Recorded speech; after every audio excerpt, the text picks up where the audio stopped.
जय माता दी मित्रों, हमारे YouTube चैनल में आपका हार्दिक स्वागत है। आज मैं आपको माता सरस्वती की साधना बताऊंगा, माता सरस्वती का मंत्र बताऊंगा।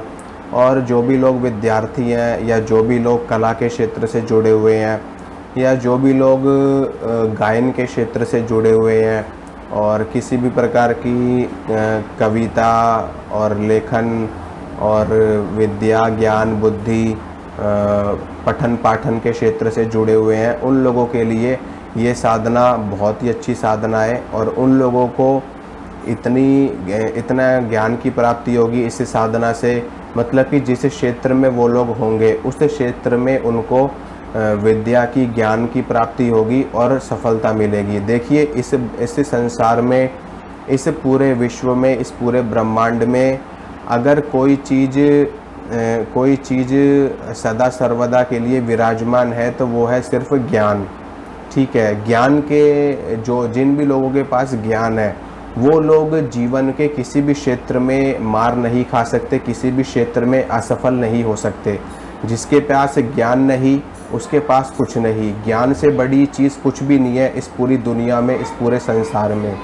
अगर आपको 1 करोड़ रुपए दे दिए जाएं और लेकिन आपके पास ज्ञान ना हो कि इन 1 करोड़ रुपयों को मैं कैसे खर्च करूं, कैसे इनको यूटिलाइज़ करूं, कहां पर इनको इन्वेस्ट करूं, तो आपके लिए वो 1 करोड़ रुपए भी मिट्टी के समान है। और आप उन 1 करोड़ रुपयों को ऐसे उड़ा दोगे कि आपको पता भी नहीं चलेगा और आपके हाथ में कुछ नहीं बचेगा। लेकिन अगर आपके पास ज्ञान है, अगर आपके पास ज्ञान है और आपको सिर्फ 1 लाख रुपए दे दिए जाएं कि आपको इस 1 लाख रुपए को अपने ज्ञान की सहायता से, अपने ज्ञान की मदद से इसको 10 लाख बनाने हैं या 1 करोड़ रुपए बनाने हैं, तो आप बिल्कुल बना सकते हो। इसीलिए ज्ञान से ऊपर कुछ भी नहीं है, सब कुछ ज्ञान है। ईश्वर की प्राप्ति भी ज्ञान से होती है, बुद्धि से होती, विवेक से होती है। और अगर आप विद्यार्थी हो तो अगर आपके पास ज्ञान नहीं होगी, अच्छी बुद्धि नहीं होगी, अच्छा विवेक नहीं होगा, तो आप परीक्षा में सफलता नहीं प्राप्त कर पाओगे। आप जो भी पढ़ोगे वो आपको याद नहीं रहेगा। आप जो भी लिखोगे आपको समझ में नहीं आएगा कि मैं क्या लिख रहा हूँ, क्या सही है क्या गलत है। जो लोग गायन के क्षेत्र में हैं वो लोग अपने गायन को, अपनी सिंगिंग को अगर अच्छा करना चाहते हैं तो उनके लिए माता सरस्वती की साधना सबसे ज़्यादा बेस्ट रहेगी। क्योंकि माता सरस्वती विद्या बुद्धि के साथ में वाणी की देवी भी है।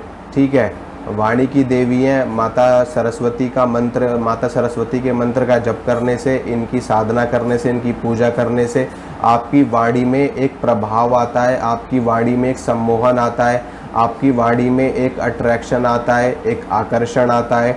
माता सरस्वती का तांत्रिक स्वरूप है माता मातंगी। ठीक है, 10 महाविद्याओं में से एक महाविद्या है माता मातंगी। माता सरस्वती का तांत्रिक स्वरूप है और माता सरस्वती सात्विक स्वरूप है। महासरस्वती, महालक्ष्मी और महाकाली, ये तीनों माँ दुर्गा का ही स्वरूप है। माँ आदि शक्ति जगत जननी माँ दुर्गा के 3 स्वरूप हैं। और इन तीनों स्वरूप जब मिल जाते हैं तो माँ दुर्गा का स्वरूप धारण कर लेते हैं। और इनको अगर अलग अलग करके देखा जाए त्रिशक्ति के रूप में, तो ये तीनों सामने आते हैं। तो माता सरस्वती की साधना से आपको बुद्धि मिलेगी, आपको विवेक मिलेगा, आपको ज्ञान मिलेगा, आपकी वाणी में प्रभाव आएगा, आपकी वाणी अच्छी हो जाएगी और आप जो कुछ भी बोलोगे लोग उससे प्रभावित हो जाएंगे, लोग आपके सम्मोहन में आएंगे, आपके अट्रैक्शन में आएंगे। आप जो भी वाक्य बोल दोगे अपने मुंह से, आपका वो वाक्य सिद्ध हो जाएगा, आपकी वाणी सिद्ध हो जाएगी, आपका कंठ चक्र सिद्ध हो जाएगा, जिसको विशुद्धि चक्र भी कहा जाता है।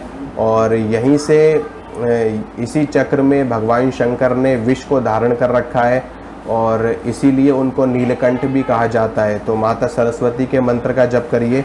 माता सरस्वती का मंत्र मैं आपको बताता हूँ और इस मंत्र का जप आप कैसे कर सकते हो वो भी मैं आपको बताऊँगा। माता सरस्वती के 2 मंत्र बहुत ही अच्छे माने जाते हैं जप के लिए। पहला है ओम श्री सरस्वत्याय नमः, ओम श्री सरस्वत्याय नमः, ओम श्री सरस्वत्याय नमः। दूसरा मंत्र है ओम ऐंग सरस्वत्याय नमः या फिर ओम ऐं सरस्वत्याय नमः। ये दोनों मंत्र हैं। इन दोनों मंत्रों का आप नियमित रूप से 11 माला का जाप कीजिए। 11 माला का जाप करिए और कम से कम 1.25 लाख जाप आप इस मंत्र का ज़रूर करिए। एक बार आप इस मंत्र का 1.25 लाख जाप कर लीजिए, उसके बाद में बस खाली इस मंत्र का 108 बार पाठ आप करते रहिए और फिर देखिए कैसे आपके जीवन में ज्ञान ही ज्ञान आता है। ज्ञान का भंडार आपके जीवन में आ जाएगा, आपका कंठ खुल जाएगा, आपकी बुद्धि खुल जाएगी, आपकी बुद्धि में प्रखरता आ जाएगी, आपका माइंड एकदम शार्प हो जाएगा। जो पढ़ोगे वो याद रहेगा, जो लिख दोगे वो सिद्ध हो जाएगा, जो कह दोगे वो सिद्ध हो जाएगा।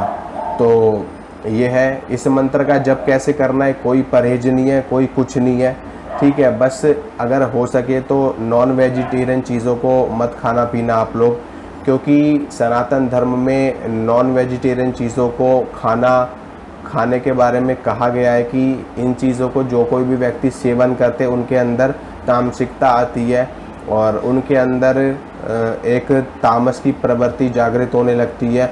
और वैसे भी अगर आप साधक हो और अगर आप सात्विक रह करके अपने जीवन को जियोगे तो बहुत ही अच्छा और बहुत ही उत्तम जीवन आप जी पाओगे।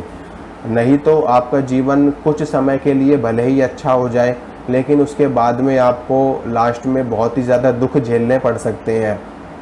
तो इस मंत्र का जप बिल्कुल सिंपल है। आप स्नान करिए, स्नान करने के बाद साफ़ सुथरे धुले हुए वस्त्र धारण करिए। उसके बाद में आप अपने पूजा घर में, अपने मंदिर में जा कर के एक धूप बत्ती जलाइए। धूप बत्ती जलाने के बाद में आप अगर आप दीपक जला सकते हो देसी घी का तो बहुत अच्छी बात है, नहीं तो कोई बात नहीं, खाली आप धूप बत्ती जलाइए। और उसके बाद में रुद्राक्ष की माला लेकर के या फिर तुलसी की माला लेकर के, चंदन की माला लेकर के, स्फटिक की माला लेकर के, या जो भी माला आपके पास अवेलेबल हो उस माला को लेकर के इस मंत्र की 11 माला का जप करिए। और जिस दिन आपके 1.25 लाख मंत्र जाप पूरे हो जाएं, उस दिन के बाद से आप इस मंत्र का 108 बार पाठ करते रहिए। इतना ही आपके लिए पर्याप्त है। 1.25 लाख जाप से पहले ही इस मंत्र का प्रभाव आपको देखने को मिल जाएगा, ठीक है। और इसमें कोई अलग से कोई परहेज नहीं है, कोई विशेष नियम नहीं है। नियम खाली अनुष्ठान में होते हैं। जब हम कोई अनुष्ठान करते हैं तो उसमें नियमों का पालन हमें करना पड़ता है, जैसे कि ब्रह्मचर्य का पालन, ज़मीन पे सोना और एक समय भोजन। तो इसमें आपको कोई नियम पालन करने की आवश्यकता नहीं है। बस खाली आप अंडा, मीट, शराब ये सारी चीज़ें नहीं खाओगे। बाकी ब्रह्मचर्य का पालन करने की भी आवश्यकता नहीं है, ज़मीन पे सोने की भी आवश्यकता नहीं है और किसी भी तरह का कोई परहेज करने की आवश्यकता नहीं है। बस खाली मंत्र का जप करना है आपको नियमित रूप से 11 माला, और ये आपको कंटिन्यू करना है। ऐसा नहीं है कि आप 2, 4, 10 दिन करो उसके बाद छोड़ दो। अगर आप ऐसा करोगे तो आपको रिज़ल्ट नहीं मिलेगा इस मंत्र का। रिज़ल्ट अगर आप चाहते हो और वास्तव में चाहते हो तो नियमित रूप से इस मंत्र का जप 11 माला आप करते रहो। और इसमें जब आप जप करोगे तो जप करने के बाद में अपना जप माँ सरस्वती को अर्पित करो। माँ सरस्वती से प्रार्थना करना जिस भी चीज़ की आवश्यकता हो आपको, ठीक है। अगर आपको चाहिए कि मुझे ज्ञान चाहिए तो माँ सरस्वती आपको ज्ञान देंगी। अगर आप ये चाहते हो कि आपको अपनी वाणी में प्रभाव लेकर के आना है तो आप माता सरस्वती से कहोगे तो माता सरस्वती आपकी वाणी में प्रभाव डालेंगी। और जो भी आपको चाहिए वो आप माता सरस्वती से मांग सकते हो। वो आपको हर चीज़ प्रदान करने में पूर्ण रूपेण सक्षम है, क्योंकि वो त्रिशक्ति है, महाशक्ति है, महाविद्या है अपने आप में, ठीक है। और कोई परहेज नहीं करना है, किसी भी माला से जप कर सकते हो। और इसके साथ में अपनी वाणी को विराम दूंगा। अगर आपको ये जानकारी अच्छी लगी तो आप वीडियो को लाइक करना, शेयर करना और चैनल को ज़रूर सब्सक्राइब कर लेना। साथ में बेल आइकन भी दबा लेना, ऑल पे कर लेना नोटिफिकेशन, ताकि जो भी वीडियो डाली जाए वो आपको तुरंत मिल सके। मिलूँगा आपसे अगली वीडियो में। जय माता दी।